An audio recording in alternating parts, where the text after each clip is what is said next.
Okay, folks, it's your buddy Mike Messier, Mike's Instant Movie Review. Shadow Force, Kerry Washington, some other actors that I kind of recognize, kind of didn't. So should you go see this movie? Should you go not? I think if you're an action fan, go see it. If you're a Kerry Washington fan, go see it. Is there anyone that would not like this movie? I suppose if you don't like gunfights for whatever reason, there's a lot of shooting in this movie. Some fisticuff violence, no gore. I mean some gun wounds and stuff, but it's not a horror movie, so there's no, nasty, gory stuff. But there are some body wounds. But I liked the movie. I didn't really know what to expect going into this thing. This was a bit of counter programming on my part. I had already seen the Thunderbolts, the Avengers movie last week. I had already seen Sinners. Those two movies, especially Thunderbolts, still hogging up the IMAX screens. This one was not playing in the very best auditorium in this particular theater. It was a smaller auditorium. I do feel like this movie would do well on a Dolby digital screen, because I think the movie's pretty good, actually. So if it was on Dolby Digital, of course, every movie's improved with a better screen quality, better auditorium quality. But that's not the movie's fault. I've been a fan of Kerry Washington for quite some time. I mean, I watched the first season of Scandal on a DVD, believe it or not. I just think she's a good actress, and I think she does a nice job in this, as usual. And the actor, I feel bad because he did speak with a French accent. I don't know if he's a French actor or just an actor doing a French accent. He was very good. And that's the couple in the movie, and they have a child actor playing their kid he did a good job too, the kid actor. I'm always impressed that they seem to always get, they being film producers, do a pretty good job with casting kids, which I would think would be a challenge because some of this stuff is pretty emotionally loaded. But even if you go all the way back to The Sixth Sense and the kid that was in that and the Jerry Maguire kid, it seems like they find the kid actors pretty good. But this kid does pretty well, I thought. And, there's a lot of bad guys. The Shadow Force is actually the name of the assassin pack that the couple has already left before the movie started. So we have this movie where there's a lot of flashbacks that are kind of unfolding the events, and I thought those were well placed. So I thought the movie kind of was good in a sense that you're moving forward in what I guess you would call real time or the current time, the present time of the movie. And then you're also kind of picking up some of the exposition of the story with flashbacks that seem pretty well placed. Sometimes movies struggle with that they have a flashback or even a flash forward where, you're trying to help the audience understand the full grasp of everything. But some movies, I think even the movie that I saw that I did like, Queen of the Ring, the recent Mildred Burke biodoc about a female woman wrestler from the 40s, I think that movie kind of struggled with some of the flashbacks and flash forwards. But this one does not. Shadow Force, I thought, was really well executed. What else? So what's it all about, Mike? I have a feeling that I'm not really selling this movie to you. I'm not really convincing you to go see it. I did feel like the movie kind of at times felt somewhere late 80s to mid 90s. It's, in a sense, assassins who want to quit and live a normal life and raise a family, but their old gang, their old boss won't let them live the life. And I guess that maybe the biggest downside of this movie is that the basic premise is not that far removed from what we've seen a million times.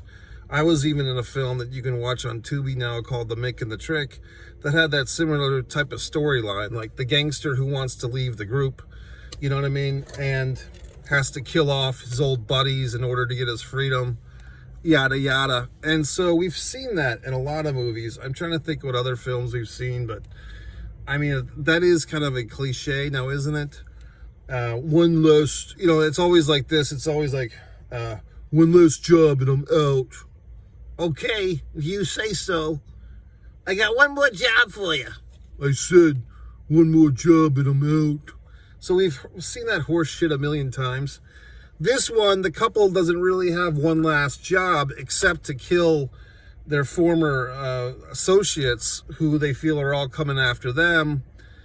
And it's just, you know, like I said, if there's anything wrong about this movie is that, I mean, the original spin, as Andy Kaufman would say, variation on a theme, is that in this movie, it's a married couple now with a kid. Normally in this one last job, I gotta leave the bad guys thing, it's typically just one guy. It's usually just a male character who's trying to leave the bad guys. In this movie, it's a couple, and the way they've divided things up, basically the husband is becoming a house husband for the child, while the wife is kind of out there in the world trying to hunt down the bad guys, but she's not doing a particularly good job. So I thought that was all very effective. Also, a lot of use of Lionel Richie, particularly the song Truly, I Love You Truly. That was well used.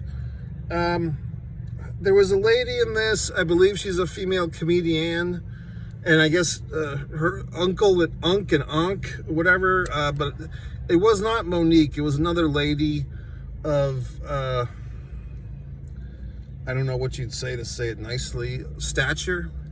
And Method Man, I believe, from the Wu-Tang, and I guess they had a Wu-Tang Clan reference, like a little breaking the fourth wall, because as the character, he mentions Wu-Tang Clan, and I think that's what that was. But yeah, you know, so I mean, the cast was pretty good. I had no issues with the cast. I mean, I think the villains, maybe the incentive could have been a little more unique once again. I mean, it was kind of like the main bad guy felt scorned because he never got to bang Kerry Washington's character. He never got to fornicate her, and she went off with one of these other assassins and started a family. So the bad guy is just, he's trying to kill these people because he wanted to fuck the chick. So it's like, okay, I mean, sure. Like I said, like some of the main things about this movie was that it's not the most original and it's not the most, you know, thought-provoking. Like there was no big, you know, speaking of Sixth Sense, there was no big Sixth Sense, you know, oh my God, I didn't see that coming. You know, there wasn't any big surprises or any big, oh my God, you know, and you still had the things that I bitch about.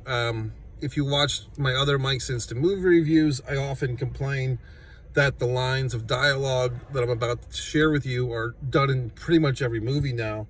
And I get a big chuckle when I hear these lines. So first off, in this one, the main bad guy, the bald bad guy, is on the phone and he goes, wait, what? And so if you've watched anything in the last 20 years, and I mostly think it came from The Office, like Pam, the character of Pam, she was a big wait water. But it's just the line of dialogue, wait, what? It's just so goddamned overused, okay? And then the other one, which this movie got pretty deep into it until this was uttered, are you okay? And you might be thinking, well, Mike, those are just like normal sentences. I understand that. But if you watch any movie now from this day since, any current movie for the last 5 or 10 years, you'll hear these lines of dialogue. Wait, what? And are you okay? So it's just hack writing. The other thing that I hate about some movies, I'll do another review of this comedy stuff, is when they show bloopers in the credits. I guess I'll do another review after this of some recent comedies I've seen. So stay tuned. But I mean, Kerry Washington is quite fetch, as they used to say in Clueless. Quite adorable, quite lovely, quite sexy. The husband guy was good. The kid was good. I found myself, you know, I needed to facilitate at some point deep into this film, but I didn't know what would happen next. So I guess it wasn't that predictable because I couldn't like judge how much time before the end of the movie. So I just contained myself uncomfortably until the end of the film. So anyway, MikeMessier.com. If I had to give it, you know, a star system, I'd probably give it 3.5. But for its genre, this Shadow Force was quite good. Nice job, Miss Washington.